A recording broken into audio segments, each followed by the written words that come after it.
Breaking news. Janasena Rajya Sabha అభ్యర్థిగా Lingamaneni Ramesh nomination దాఖలు చేశారు. లింగమనేని రమేష్ ను రాజ్యసభ సభ్యుడిగా 10 మంది కూటమి ఎమ్మెల్యేలు ప్రతిపాదించగా నామినేషన్ పత్రాలపై 6 జనసేన ఎమ్మెల్యేలు, 3 టీడీపీ ఎమ్మెల్యేలు, 1 బీజేపీ ఎమ్మెల్యే సంతకాలు చేశారు. ఎమ్మెల్యేలు పులవర్తి రామాంజనేయులు, బొలిశెట్టి శ్రీనివాస్ నాయకర్, వంశీకృష్ణ, శ్రీనివాస్, దేవ వరప్రసాద్, కొల్లు రవీంద్ర, నాదెళ్ల మనోహర్, కాగిత కృష్ణప్రసాద్, నక్కా ఆనందబాబు, ఎన్ ఈశ్వర్రావు వెళ్లారు.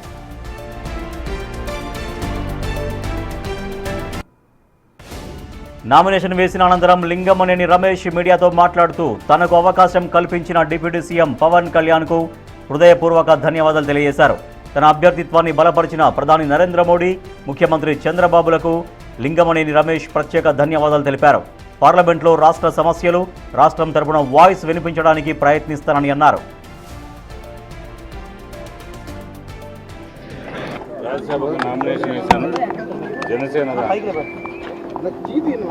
అవకాశం ఇచ్చిన జనసేన పార్టీ అధ్యక్షుడు, ఉప ముఖ్యమంత్రి, గౌరవనీయ ముఖ్యమంత్రి శ్రీ కొనిదెల పవన్ కళ్యాణ్ గారు నాకు ఈ అవకాశం ఇచ్చినందుకు హృదయపూర్వక కృతజ్ఞతలు. అలాగే నా కూటమి తరఫున అభ్యర్థిత్వాన్ని, రాజ్యసభ అభ్యర్థిత్వాన్ని ఇది చేసిన శ్రీ ప్రధానమంత్రి నరేంద్ర మోడీ గారికి నా ప్రత్యేక ధన్యవాదాలు. మరియు ముఖ్యమంత్రి శ్రీ నారా చంద్రబాబు నాయుడు గారికి నా ప్రత్యేక ధన్యవాదాలు.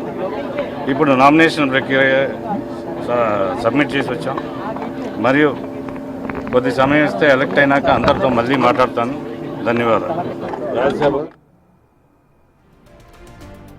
ఎమ్మెల్సీ నాగబాబు మాట్లాడుతూ జనసేన తరపున రాజ్యసభ అభ్యర్థిగా లింగమనేని రమేష్ను ఎంపిక చేయడం ఉత్తమమైందని అన్నారు. నాగబాబు జనసేన తరపున రాజ్యసభ అభ్యర్థిగా లింగమనేని రమేష్ ఎంపిక సరైంది అన్నారు ఆయన.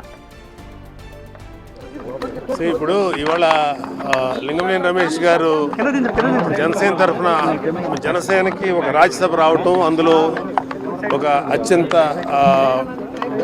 పర్ఫెక్ట్ పర్సన్ మన లింగమనేని రమేష్ గారు. ఆయన నామినేషన్స్ వేయటం అనేది మా అందరికీ చాలా ఆనందించదగ్గ విషయం. మొత్తం ఎంటైర్ జనసేనిక్స్ అందరం కూడా, వీరమ్మలందరం కూడా చాలా హ్యాపీ ఫీల్ అవుతున్నాం. ఆయన్ని జనసేన తరఫున రాజ్యసభకు పంపడానికి సన్నాహాలు మొదలైనవి. And all the best to Shri Lingamaneni Ramesh గారు. Thank you.